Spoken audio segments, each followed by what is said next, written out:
I never thought I would be the one to walk away from my family, but life has a way of pushing you to your limits.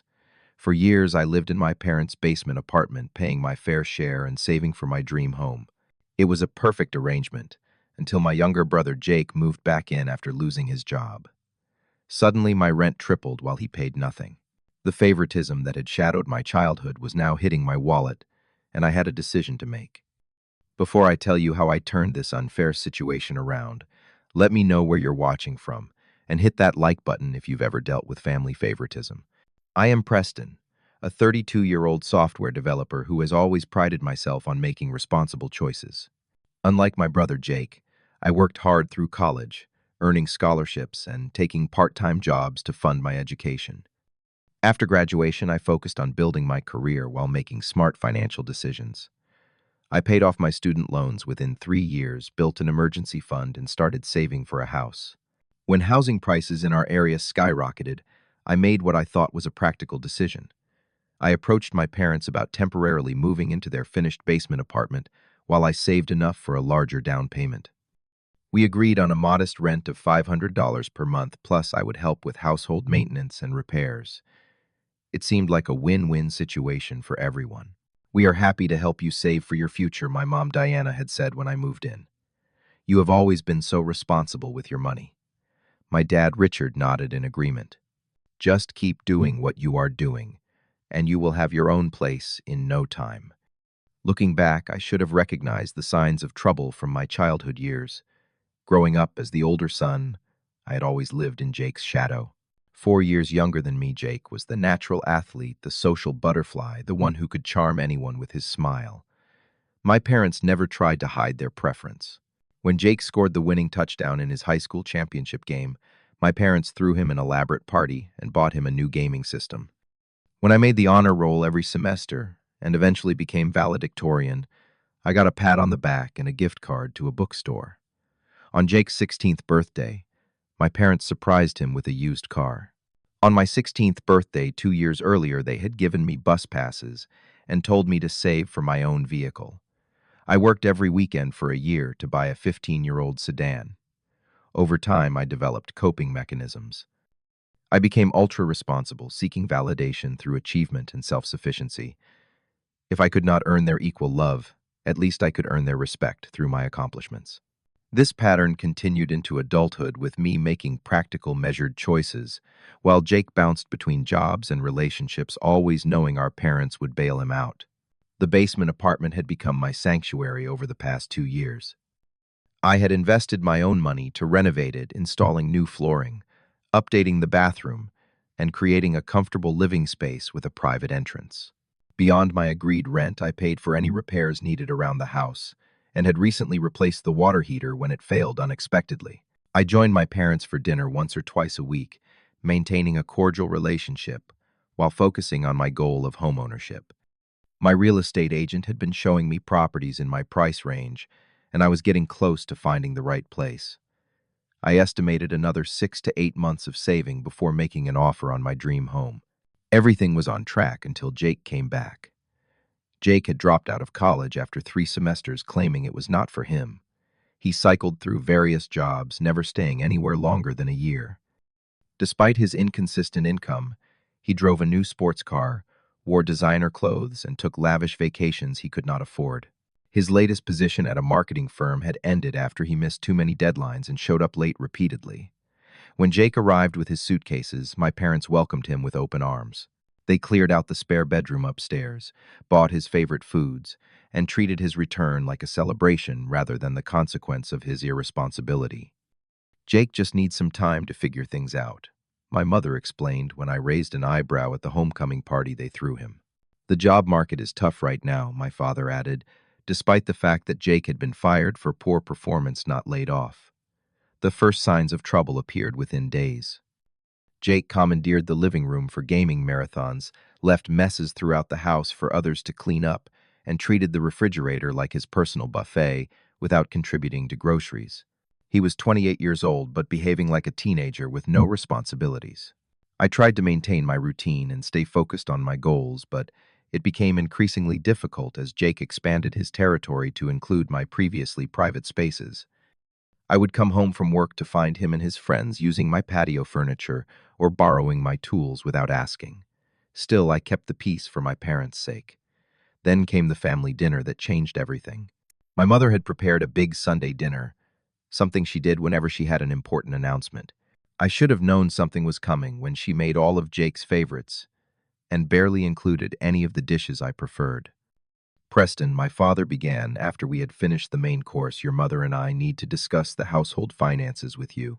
I nodded, thinking perhaps they wanted to reduce my rent, since I had just paid for a major plumbing repair the previous month.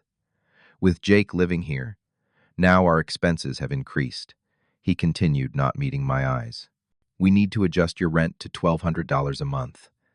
I nearly choked on my water. You want to more than double my rent. Why, groceries cost more with another person in the house, my mother explained. Plus the utilities, internet usage, everything goes up. But Jake is the additional person, I pointed out, trying to keep my voice level. Should not he be paying for those increased costs? Jake smirked from across the table. I am between jobs right now, bro. I cannot exactly contribute financially. Jake needs time to get back on his feet, my father said firmly. As the one with a stable income, we expect you to help support the family during this time. Family helps family, my mother added with finality. I looked at Jake, who was scrolling through his phone, completely unbothered by the fact that I was being asked to subsidize his lifestyle. The injustice of it burned in my chest, but I knew from experience that arguing would only cast me as the villain. I will think about it was all I could manage to say. As the weeks passed, the situation at home deteriorated rapidly. Jake showed no signs of looking for work, instead treating his unemployment like an extended vacation. He started hosting loud parties that went well into the night, making it difficult for me to sleep before early morning client meetings. When I complained, my parents suggested I use earplugs. Jake needs social connections to network for job opportunities. My mother rationalized, ignoring the fact that these gatherings involved more alcohol than professional networking. My privacy became non-existent. I would return from work to find things in my apartment had been moved or used. My expensive coffee disappeared regularly. Once I discovered Jake had borrowed my laptop without permission because his needed charging. The final betrayal came when I realized some cash was missing from my drawer. When I confronted Jake, he shrugged it off. I needed gas money. I was going to pay you back on payday, he said, as if he had a payday to expect. I tried multiple times to resolve the situation reasonably. I sat down with my mother one afternoon while Jake and my father were out. Mom, I understand wanting to help Jake, but this arrangement is not fair. I am paying for his expenses while he contributes nothing. She patted my hand in that dismissive way I had known all my life. You have always been our rock, Preston. Jake just needs more support than you do. He is struggling right now. I have goals too, I insisted. I am trying to save for a house. There is plenty of time for that later, she replied. Family comes first. My conversation with my father went even worse. You have always been jealous of your brother, he accused when I brought up the inequity of our living arrangements. He has natural charm and talent. Things have always come easier to him. This is not about jealousy, I argued. This is about basic fairness. Life is not fair, he shot back. In this family, we support each other. Your brother would do the same for you. But I knew Jake would never be asked to do the same for me. He never had been. The family meeting I requested turned into an intervention against me. Somehow, by asking for equal treatment, I became the selfish one, the bad son who did not care about family. After everything we have done for you, my mother cried. We let you live here at a discount for years, my father added, conveniently forgetting all the money I had invested in their house, and the below-market rent I had been paying was our agreement while I saved. Jake sat silently playing the wounded party, occasionally shaking his head sadly at my selfishness. I realized then that nothing would change. The dynamic established in our childhood was permanent. Jake would always be the golden child, and I would always be expected to sacrifice for him. Then came the incident that broke me. I came home from work to find my car missing from its usual spot. Hours later, Jake pulled in with a large dent in the passenger door and a broken taillight. Some idiot hit me in the parking lot, he explained casually, tossing my keys onto the counter.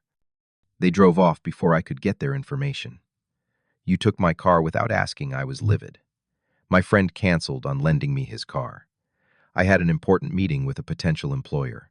Jake's tone suggested I should be grateful he was looking for work at all. Did you at least file a police report for the hit and run? He waved dismissively. Not worth the hassle. Your insurance will cover it. When I brought this up to my parents, expecting them to finally see how inappropriate Jake's behavior had become, they shocked me. Accidents happen, Preston, my father said. At least no one was hurt. And Jake was using the car for a job interview, my mother added. That is a good thing, right? He did not even ask permission, I protested. And now I have to pay the insurance deductible and deal with the repairs. Cannot you just help your brother out this one time? My father asked, his disappointment evident. He is trying to get back on his feet. Something in me snapped at that moment. This one time was just the latest in a lifetime of one-times. Later that night, Jake's non-apology pushed me over the edge. Sorry about the car, bro, he said without looking up from his video game. But seriously, what is the big deal? You can afford to fix it. That is not the point, Jake. You cannot take my things without permission. He finally looked at me, annoyed at being interrupted. We are family. What is yours is mine, right? Is not that what Mom and Dad always say? Apparently that only works in one direction, I muttered. Jake rolled his eyes. You have always been so uptight about your stuff. No wonder you do not have many friends. The casual cruelty of that remark on top of everything else made something clear to me. This was never going to change, and I did not have to accept it anymore.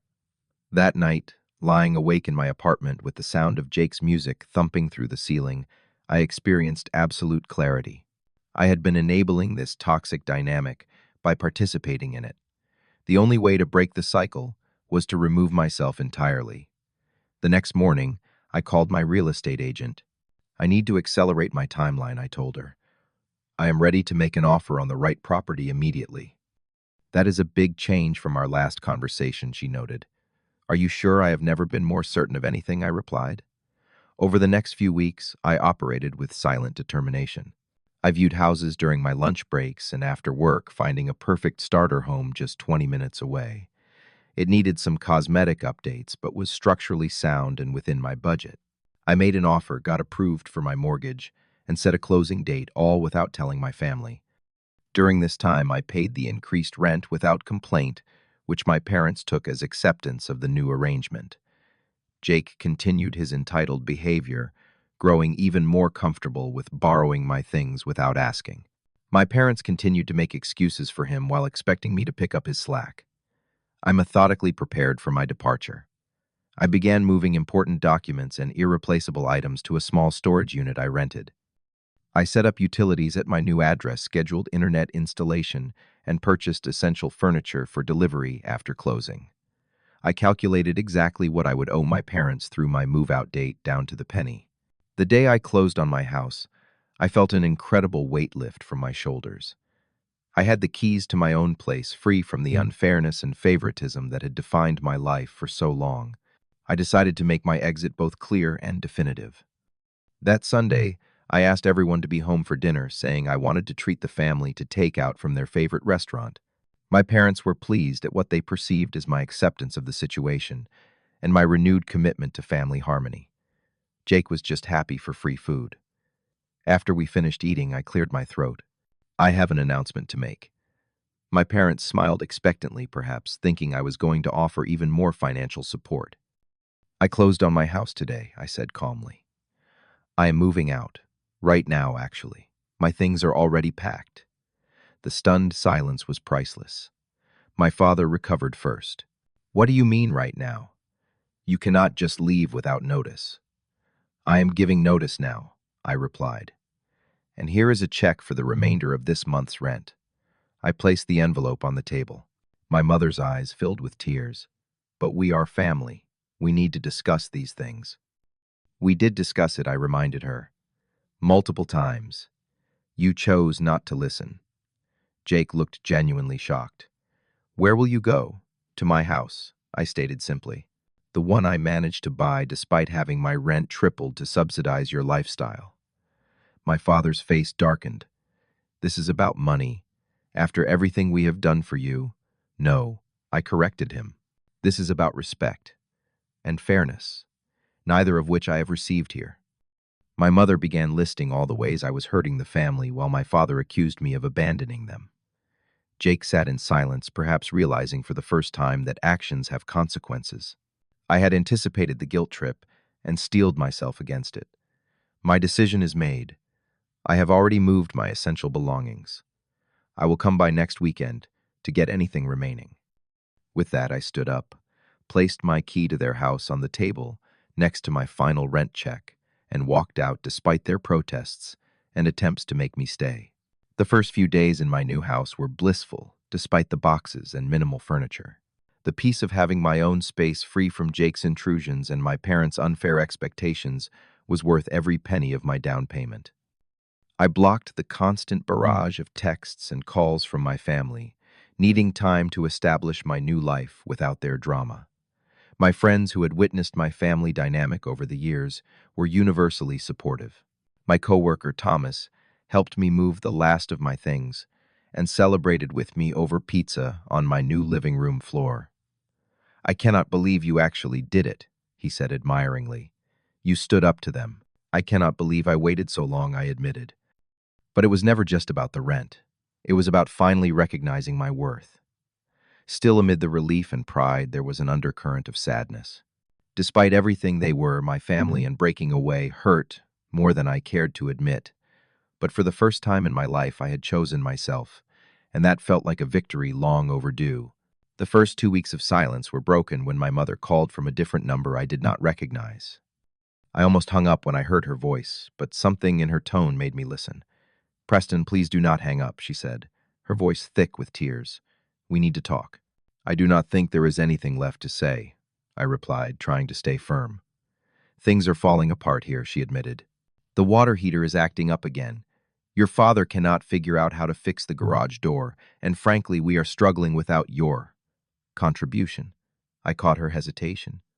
She had been about to say rent, but changed it to contribution, still unwilling to acknowledge that they had been taking advantage of me. "I am sorry to hear that," I said, not unkindly, but not offering help either. "But those are not my problems anymore.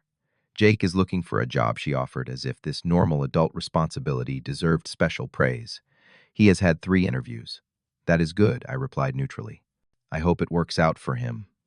After an uncomfortable silence, she asked, "Will you at least think about coming for dinner sometime? Your father misses you." I doubted that very much, but I simply said I will think about it, and ended the call. A few days later, my father showed up at my new house. I was surprised he had found my address until I remembered my mother was friends with my real estate agent on social media. He stood awkwardly on my front porch, looking older than I remembered. "Nice place," he said gruffly, looking around at my modest but well-kept property. "Thank you," I replied, not inviting him in but not sending him away either. "Your mother is upset," he stated. "She cries a lot." "I am sorry to hear that." He shifted uncomfortably. "The house needs some repairs. Things you used to take care of." I nodded but said nothing. "Jake is not much help with that stuff," he admitted, and I detected the first hint of criticism toward my brother I had ever heard from him. "He could learn," I suggested. "YouTube has tutorials for most home repairs." My father snorted. "He tried to fix the leaky faucet. Now we need a new sink." Despite myself, I smiled slightly. "We miss you, son," he said finally, the words seeming to cause him physical pain. "Do you miss me? Or do you miss what I did for you?" I asked directly. He had no immediate answer, which was answer enough. "I need to get back to painting my living room," I said, ending the uncomfortable conversation. "Take care, Dad." Surprisingly, Jake texted me next. "Hey bro, can we talk? Need some advice." I ignored it, knowing that advice meant he wanted something from me. My suspicions were confirmed when he followed up. "My car needs repairs. Any chance you could help a brother out?" The audacity was actually impressive. I blocked his number. 3 weeks after my departure, I received a formal invitation to Sunday dinner. The card in my mother's handwriting included a postscript. "We just want to talk. No pressure, no expectations." I considered declining, but decided it might be time to establish clear boundaries rather than maintain complete separation. I texted my mother that I would meet them, but not at the house. I suggested a coffee shop instead, neutral territory. When I arrived at the cafe, my parents were already seated at a corner table. Jake was noticeably absent. We did not tell Jake about this meeting, my mother explained, seeing me scan the room. We thought it would be better to talk just the three of us first. This surprised me. They had never excluded Jake from anything before. "How have you been?" my father asked stiffly. "Good," I replied. "The house is coming together nicely." After some awkward small talk, my mother reached across the table, though she stopped short of touching my hand when she saw me tense up. "Preston, we owe you an apology," she said, tears welling in her eyes. "We have not been fair to you." My father nodded, looking uncomfortable but determined. "We took you for granted, expected too much from you while letting Jake off the hook." I sat in stunned silence. Never in my life had I heard them acknowledge their favoritism. "When you left, everything fell apart," my mother continued. "Not just the house, but our family. It made us realize how much we relied on you and how little we gave back. We were wrong to raise your rent while letting Jake live free," my father admitted. "It was unfair, and I am sorry." Their words were like water in a desert, something I had thirsted for my entire life. But I was cautious, knowing how easily patterns could reassert themselves. "I appreciate that," I said carefully. But this was not just about the rent. This was about a lifetime of being treated as less important than Jake. My mother flinched as if I had slapped her.